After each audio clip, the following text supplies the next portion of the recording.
Bonsoir Richard Verly, Bonsoir. bienvenue à vous. Bonsoir Franck Louvrier, bienvenue. Bonsoir. Je rappelle Franck Louvrier que vous aviez conseillé Nicolas Sarkozy lors de 2 débats face à Ségolène Royal d'abord, puis ensuite face à François Hollande. Dernier sondage peut-être d'abord, Ipsos, 56% pour Emmanuel Macron, 44% pour Marine Le Pen. Franck Louvrier, est-ce que vous diriez qu'à un peu moins de 3 heures du coup d'envoi, il y a un conseil particulier que l'on peut donner quand on est conseiller? Quel serait ce conseil que vous donneriez, vous, aux candidats?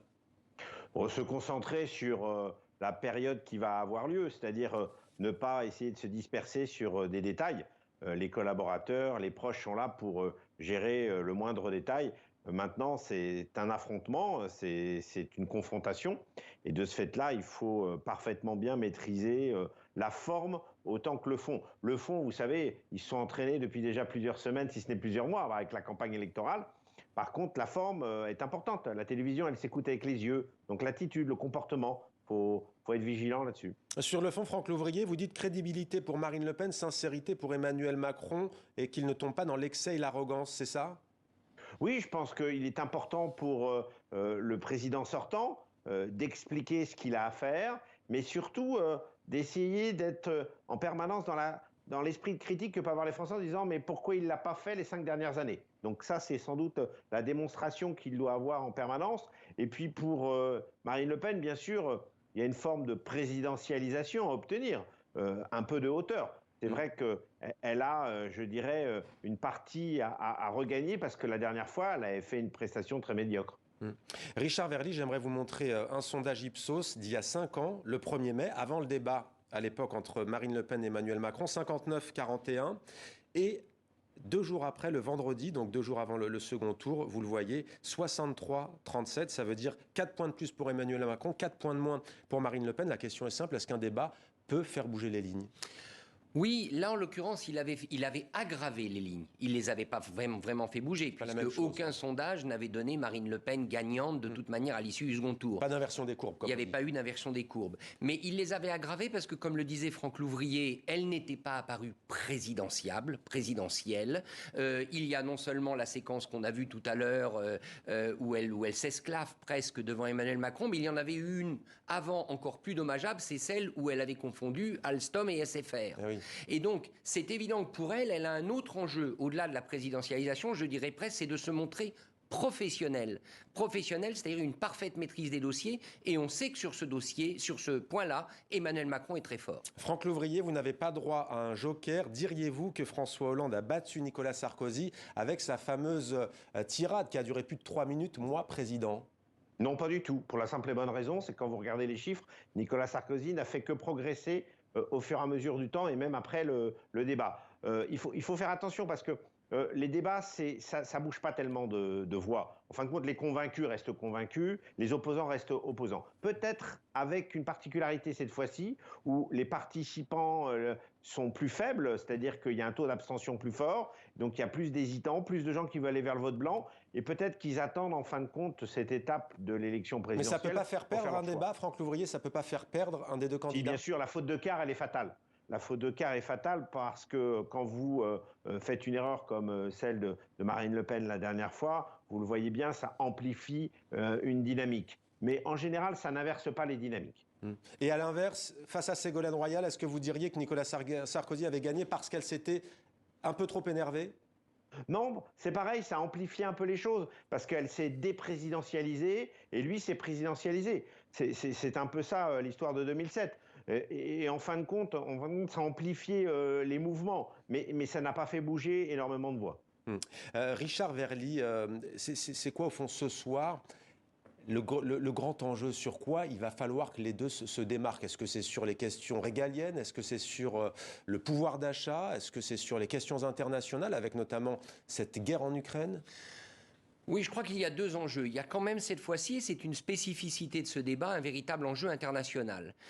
Parce que la guerre en Ukraine, elle est à nos portes, elle peut avoir des conséquences énormes, mondiales, elle en a déjà, notamment sur le prix de l'énergie. Donc la partie internationale, cette fois, ne pourra pas être mise de côté, elle fera complètement partie de ce débat, parce que ça touche à l'Europe, etc.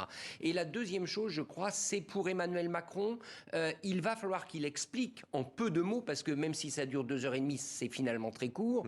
Il va falloir qu'il explique pourquoi son bilan eh bien, n'est pas ce qu'il avait promis en 2017. Son bilan n'est pas la liste des promesses. Et ça peut faire mal, parce que là, Marine Le Pen peut effectivement attaquer en disant « vous aviez promis, vous n'avez pas fait, moi, donnez-moi la chance de faire ». Donc je crois que dans l'intelligence, dans la manière dont Emmanuel Macron va savoir défendre son bilan, il va en quelque sorte empêcher Marine Le Pen de partir à l'assaut. Franck Louvrier, est-ce que les candidats qui vont s'affronter ce soir ont cherché, selon vous, la phrase choc, la punchline, pour utiliser un anglicisme? On se souvient notamment, par exemple, de « vous n'avez pas le monopole du cœur, vous êtes l'homme du passif », ou encore, je le citais tout à l'heure, « moi, président ». Est-ce qu'ils recherchent cette phrase, selon vous? En tout cas, il y en a certaines qui ont dû être préparées, c'est une évidence. Et puis la campagne électorale amène aussi à se préparer en la matière.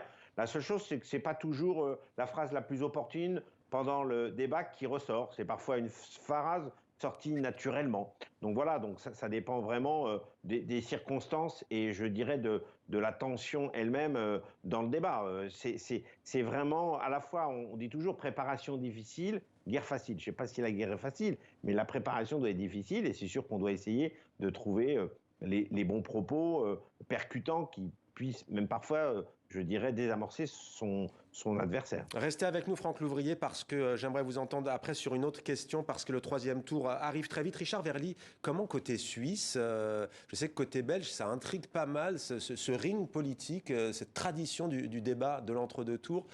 Qu'en est-il en Suisse et vous, comment voyez-vous cela? Écoutez, côté suisse francophone, parce qu'il faut toujours faire la différence, il est évident que ce débat va être, je l'imagine, énormément suivi, parce que le spectacle politique français est un spectacle très prisé en Suisse, et en plus parce qu'il 16 millions de téléspectateurs, absolument, il y aura des ans. conséquences directes pour la Suisse, c'est évident. Donc moi, je m'attends à ce qu'il y ait une très forte audience. Il y a de l'intérêt pour ce duel politique. Il y a de l'intérêt pour Emmanuel Macron, qui souvent à l'étranger, il faut bien le dire, a une bonne image, et c'est vrai en Suisse, et pour Marine Le Pen, dont tout le monde se demande, va-t-elle enfin réussir à briser le plafond de verre? Allez, le troisième tour, il a fait un bon score, 21,95%, Jean-Luc Mélenchon, et il se voit Premier ministre, en tout cas, c'est l'appel qu'il a lancé aux Français. Écoutez. Je demande aux Français de m'élire Premier ministre. Je leur demande, pour m'élire Premier ministre, d'élire une majorité de députés insoumis. Insoumis et Union populaire. Et j'appelle tous ceux qui veulent rejoindre l'Union populaire, c'est-à-dire l'essentiel de son programme, à se joindre à nous pour cette belle bataille. Il y a donc un troisième tour. Il n'y a pas seulement un deuxième tour. Il y a un troisième tour. Richard Verly, Jean-Luc Mélenchon, Premier ministre, ça promet une sacrée cohabitation. Oui, mais quelque part, vous savez, dans des pays comme la Suisse qui sont habitués à avoir des gouvernements de coalition avec des mouvements politiques très opposés, je rappelle qu'au sein du gouvernement suisse, il y a l'extrême droite, mais il y a aussi le Parti socialiste, c'est une idée qui nous plaît assez. Oui, non, mais est-ce que c'est possible? Est-ce que c'est possible en France? Écoutez, Emmanuel Macron, ce que je note, c'est qu'il a quand même dit dès le soir du premier tour, je suis prêt à innover, je ne me souviens plus de la formule exacte, je suis prêt à tout pour trouver des solutions. Donc, est-ce qu'une grande coalition, est-ce qu'une cohabitation de ce type serait possible? De toute manière, si Jean-Luc Mélenchon remportait les législatives, le président élu, que ce soit Emmanuel Macron ou Marine Le Pen, n'aura pas le choix. Il faudra gouverner avec cette majorité. La rumeur de dissolution?